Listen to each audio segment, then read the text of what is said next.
Plus இந்த வார செய்திகள். முதல்வராக பொறுப்பேற்ற பின் முதன்முறையாக கரூர் மக்கள் சந்திப்பு நிகழ்ச்சியில் கலந்து கொண்டார் முதல்வர் ஜோசப் விஜய். சென்னையில் இருந்து இன்று காலை தனி விமானம் மூலம் திருச்சி சென்ற முதல்வர் ஜோசப் விஜய் சாலை மார்க்கமாக கரூர் அட்லஸ் மைதானத்தில் நடைபெற்ற மக்கள் சந்திப்பு நிகழ்ச்சியில் கலந்து கொண்டார். வழிநெடுகிலும் பொதுமக்கள், தொண்டர்கள் மற்றும் ரசிகர்கள் உற்சாக வரவேற்பு அளித்தனர்.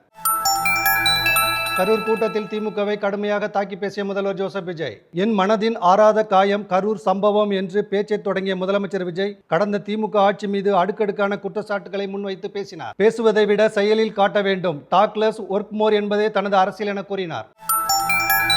கரூர் தேர்தல் பிரச்சாரத்தின் போது உயிரிழந்த குடும்பத்தினருக்கு அரசு வேலை வழங்க தடையில்லை என்று உயர்நீதிமன்ற மதுரை கிளை உத்தரவிட்டுள்ளது. தமிழக வெற்றிக் கழக தலைவர் விஜயின் கரூர் தேர்தல் பிரச்சார கூட்டத்தில் 41 பேர் உயிரிழந்தனர் மற்றும் பலர் காயமடைந்தனர். முதல்வராக பொறுப்பேற்ற பின் உயிரிழந்த குடும்பத்தினருக்கு அரசு வேலை வழங்குவதாக அறிவிப்பு வெளியிடப்பட்டது. இதை எதிர்த்து நாம் தமிழர் சார்பாக மதுரை உயர்நீதிமன்றத்தில் வழக்கு தொடரப்பட்டது. கரூரில் தேர்தல் பிரச்சாரத்தின் போது ஏற்பட்ட கூட்ட நெரிசலில் உயிரிழந்தவர்களின் குடும்பத்தினருக்கு அரசு வேலை வழங்குவதற்கு எந்த தடையும் இல்லை என்று உயர்நீதிமன்ற மதுரை கிளை உத்தரவிட்டுள்ளது.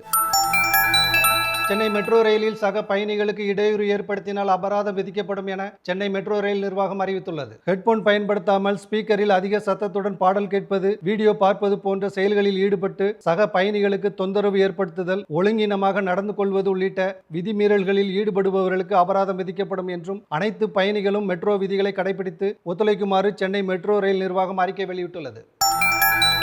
சிங்கப்பெண் அதிரடிப்படைக்கு சென்னையில் தலைமை அலுவலகம் தொடங்கப்படும் என உயரதிகாரிகள் தெரிவித்துள்ளனர். தமிழ்நாட்டின் முதலமைச்சராக விஜய் பதவியேற்ற பின் ஐஜி பவானீஸ்வரி தலைமையில் சிங்கப்பெண் சிறப்பு அதிரடிப்படை உருவாக்கப்பட்டது. 1091 என்ற அவசர உதவி எண் அறிவிக்கப்பட்டு கட்டுப்பாட்டு மையம் செயல்பட்டு வருகின்றது. சிங்கப்பெண் அதிரடிப்படைக்காக சென்னை அசோக் நகரில் தலைமை அலுவலகம் தொடங்கப்பட உள்ளது.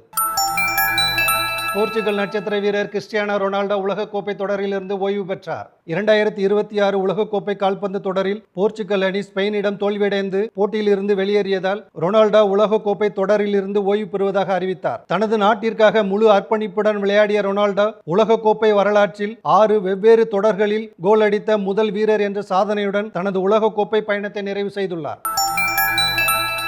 ஈரான் முன்னாள் உச்ச தலைவர் அலி காமினியின் உடல் நல்லடக்கம் செய்யப்பட்டது. அமெரிக்க இஸ்ரேல் கூட்டு வான்வழி தாக்குதலில் பலியான ஈரான் முன்னாள் உச்ச தலைவர் அயதுல்லா அலி காமினியின் இறுதி ஊர்வலம் அரசு மரியாதையுடன் நடைபெற்றது. இறுதி ஊர்வலத்தில் லட்சக்கணக்கான மக்கள் பங்கேற்று அஞ்சலி செலுத்தினர். 100க்கும் மேற்பட்ட நாடுகளின் பிரதிநிதிகள் மற்றும் உயர்மட்ட தலைவர்கள் பங்கேற்றனர். இறுதி மரியாதையில் இந்தியாவும் கலந்து கொண்டது.